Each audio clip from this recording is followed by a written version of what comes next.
Educating people के वाणिज्य अध्ययन केंद्र में आपका स्वागत है। इस वीडियो में हम देखेंगे अनुक्रमणिका के कुछ अन्य प्रकार टाइप्स ऑफ इंडेक्सिंग पार्ट 2, जिसमें से सबसे पहला और सबसे महत्वपूर्ण प्रकार हम देखेंगे कार्ड अनुक्रमणिका अर्थात कार्ड इंडेक्सिंग। गौरतलब है कि इसका आविष्कार फ्रांस में 18वीं शताब्दी में एबे रोजियर ने किया था। हम इसकी कार्यविधि को विस्तार से जानते हैं। तो सबसे पहले देखते हैं कि इसके लिए कौन कौन सी सामग्रियां आवश्यक होती हैं। पहली है एक दराज वाली आलमारी, जिसमें दराजों की संख्या पत्रों की संख्या के आधार पर घटाई बढ़ाई जा सकती है। दूसरा है नाम कार्ड। इसमें प्रत्येक ग्राहक के लिए अलग कार्ड बनाया जाता है, जिस पर उसका नाम, फोन नंबर, खाता बही की पृष्ठ संख्या और अन्य महत्वपूर्ण जानकारियां लिखी जाती हैं। अगर कार्ड किसी विषय के लिए प्रस्तुत होता है तो उसमें विषय का नाम, फोल्डर की संख्या इत्यादि कार्ड पर लिख दिया जाता है। तीसरा है संकेत कार्ड। ये मोटे तथा रंगीन कागज के बने हुए होते हैं, जिनका ऊपरी भाग उठा थोड़ा सा निकला हुआ होता है। इस निकले हुए भाग पर संकेताक्षर अथवा अंक लिखे जाते हैं। यदि नाम कार्ड अधिक हों तो एक कार्ड पर एक ही अक्षर लिखा जाता है और इसका स्वरात्मक ढंग से विभाजन भी किया जा सकता है। इसका वर्गीकरण भौगोलिक या विषयानुसार ढंग से भी होता है। चौथा है अनुपस्थिति कार्ड। यह कार्ड भी मोटे कागज का तथा नाम कार्ड के आकार का ही बनाया जाता है, लेकिन इसके भाग को भी कुछ निकला हुआ रखा जाता है। अगर किसी कार्ड को दराज से निकाला जाता है तो वहां उसके स्थान पर अनुपस्थिति कार्ड को रख दिया जाता है और उस पर कार्ड निकालने की तारीख और निकालने वाले का नाम लिख दिया जाता है। और पांचवा है निष्क्रिय कार्ड पेटिका।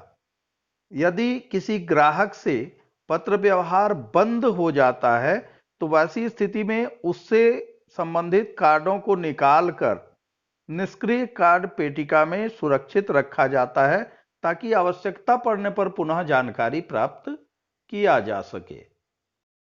अब हम कार्ड अनुक्रमणिका के लाभों की चर्चा करते हैं। तो पहला है नए कार्ड सरलता से रखना। इसमें नए कार्डों को आसानी के साथ रखा जा सकता है।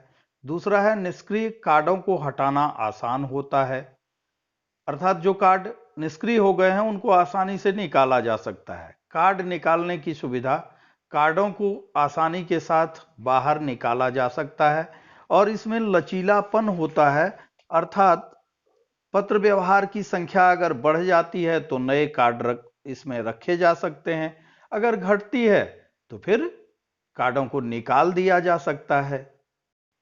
चूंकि कार्डों को आसानी के साथ बाहर निकाला जा सकता है तो कटे फटे या पुराने कार्डों को हटाया जा सकता है आसानी के साथ और स्वच्छ और स्पष्ट कार्ड वहां पर रखे जा सकते हैं। यह प्रणाली कम खर्चीली होती है और इसमें दराजों के घट बढ़ की भी सुविधा होती है, अर्थात दराजों को आवश्यकता अनुसार कम या अधिक किया जा सकता है। इसके अलावा इसके अन्य उपयोग भी हैं, जिसकी चर्चा हम लोग बाद में करेंगे। पहले हम इसकी हानियों को देख लेते हैं कि इसमें क्या कमियां हैं, क्या खामियां हैं। इसकी पहली खामी है नाम कार्ड गलत रखा जाना। अगर कोई नाम कार्ड गलत स्थान पर रखा जाता है तो फिर उसे खोजना काफी मुश्किल होता है। दूसरा है एक बार में एक ही कार्ड दिखता है। इसमें हम एक कार्ड निकालेंगे तो एक ही कार्ड दिखेगा। तीसरा है कि यह बहुत अधिक स्थान घेरता है। चौथा है निष्क्रिय कार्डों को ढूंढने में कठिनाई होती है, अर्थात उन्हें निकालकर जब हम अलग रखते हैं तो फिर से उनको खोजना काफी मुश्किल होता है। और पांचवा है नाम कार्ड खोने की संभावना होती है, गायब हो जाने, गुम हो जाने की संभावना भी होती है। कार्ड अनुक्रमणिका के लाभों की चर्चा करते हुए हमने इसके अन्य उपयोगों की बात कही थी। अब देखते हैं वे कौन सारे उपयोग हैं। तो पहला है पते की पुस्तक का कार्य। चूंकि इसमें प्रत्येक ग्राहक का नाम और उसका पूरा पता लिखा हुआ होता है, तो यह पते की पुस्तक का कार्य कर सकती है। दूसरा है साख की पुस्तक का कार्य। किस ग्राहक को कितना उधार दिया जाए, यह बात भी नाम कार्ड पर लिखी जा सकती है, तो यह साख की पुस्तक का भी काम करेगी। संपत्ति पुस्तक का कार्य, किस व्यापारी की, किस ग्राहक की क्या आर्थिक स्थिति है, इसके संदर्भ में भी नाम कार्ड पर जानकारी लिखी जा सकती है, तो यह संपत्ति पुस्तक का भी कार्य करेगी।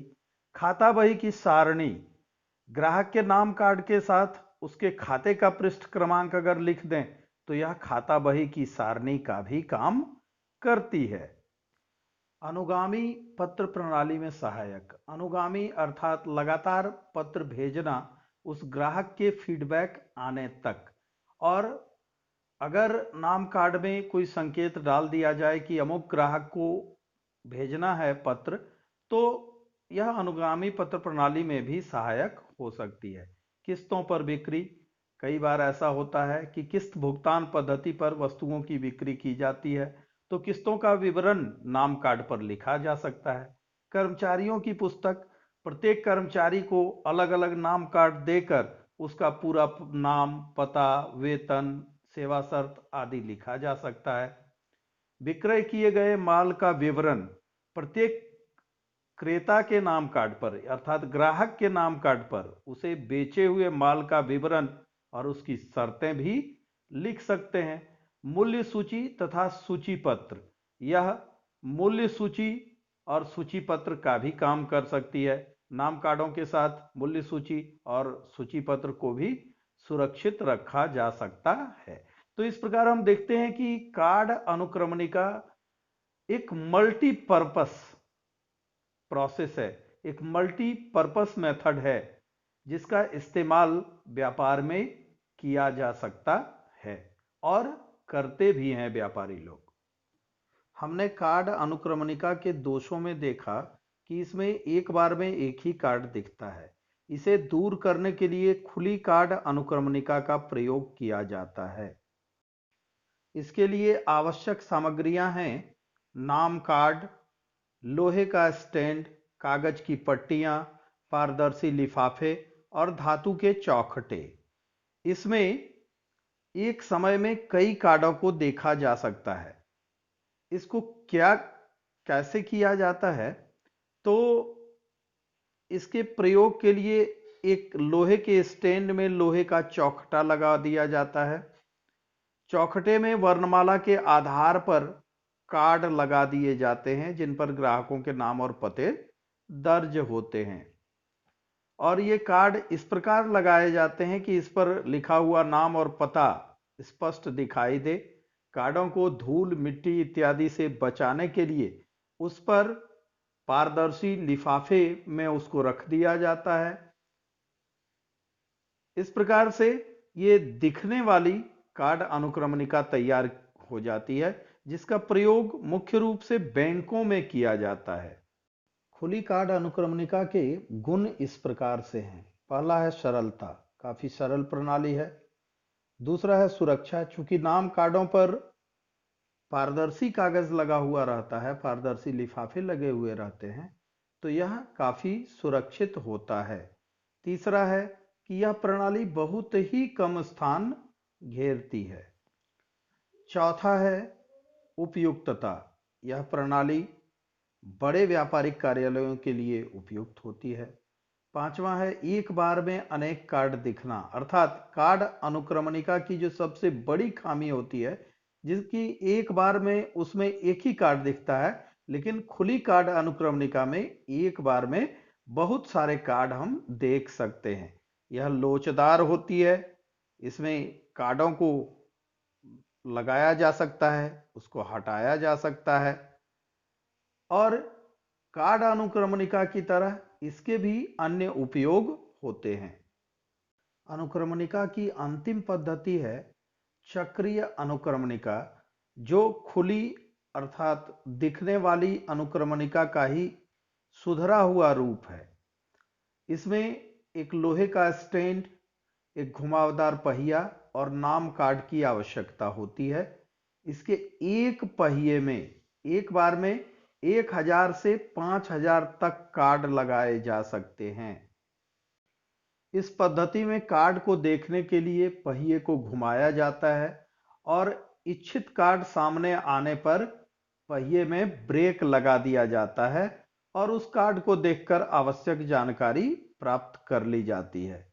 इसी विधि से नए कार्ड को वांछित स्थान पर, उसके उपयुक्त स्थान पर रखा भी जा सकता है।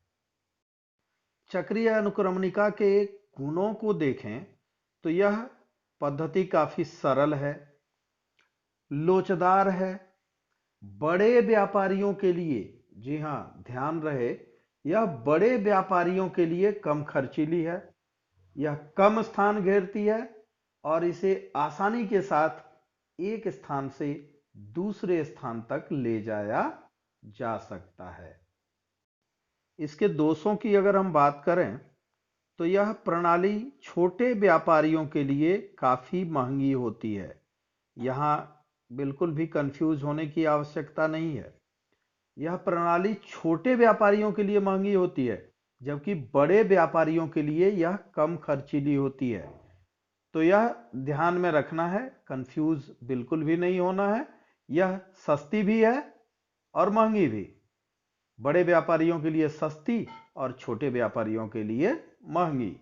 और दूसरा है कार्डों की असुरक्षा। कार्ड इसमें सदैव असुरक्षित रहते हैं। धन्यवाद।